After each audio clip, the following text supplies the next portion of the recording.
did you feel your year went, and what are you hoping to maybe bring differently or do more of next season?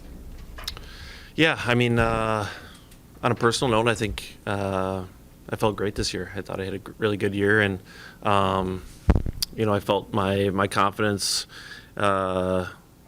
growing, and my game was growing throughout the year, and I felt I was consistent and doing my job well. And obviously, there's always things to improve on, and this summer is the time for that.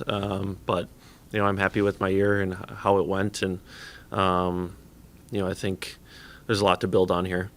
Especially given, even just a few years ago, you were a press box guy in and out of the lineup. How cool was it to end the season on the first pair?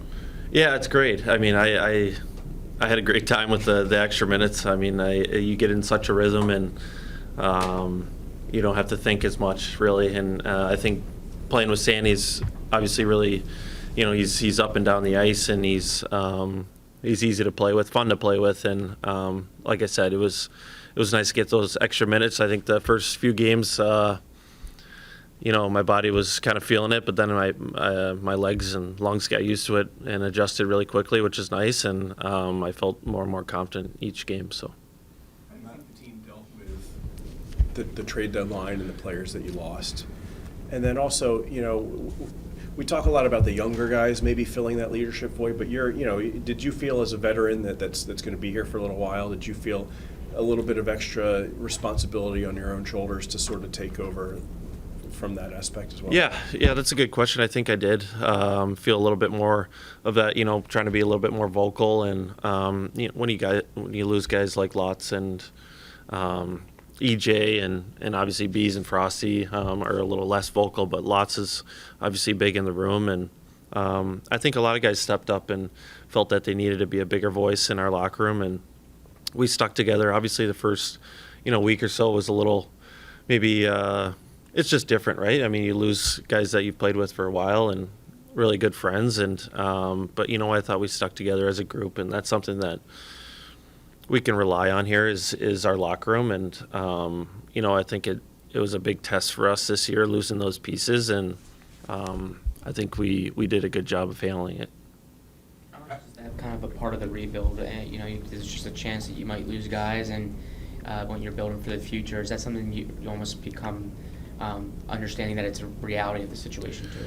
Yeah, I think this year probably more than any other year was a big reality. I mean, for our group, think about the pieces we lost, and so it's certainly the reality of the situation this year, and it's unfortunate, and but we understand as a group where this team needs to get to, and we trust Danny and Jonesy in the direction that they're taking us. So we're excited and looking forward to ahead for next year. Having had Brad as a defense coach, how much easier was the transition when he moved behind the bench? Yeah, I mean, I'm sure he felt a little bit different being behind the bench and not behind the D core. So I'm sure it was an adjustment. I think he did a really great job for us, and he's so detail oriented, and so yeah, like I said, guys respect him a ton, and obviously I loved having him as a D coach, so we didn't have him in our years as much, but Daryl obviously did a great job there too, so it was fun. Thinking back to the beginning of the year, you had that fluke injury with your foot, not being able to feel it. How difficult was that, and did that linger even after you came back at all? Yeah, I mean it was a weird deal, like you said, it was just like a nerve thing, and something that obviously you don't expect. It was,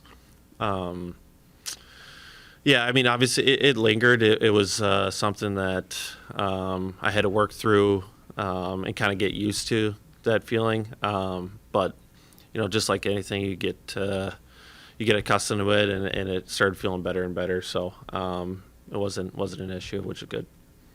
Last year, you guys were top of the league of the penalty kill till almost the end of the season. This season, it was really up and down, even before Lotz was down and Garnett had his injury. Do you have any thoughts as to why it was so kind of inconsistent, hot and cold this year, because mostly the same personnel? Yeah, that's a good question. I can't really answer it. I'm not sure why it was so up and down. I think it was something that last year we could hang our hat on, and I think with the same personnel, I think like you said, we went up. It was a little bit up and down.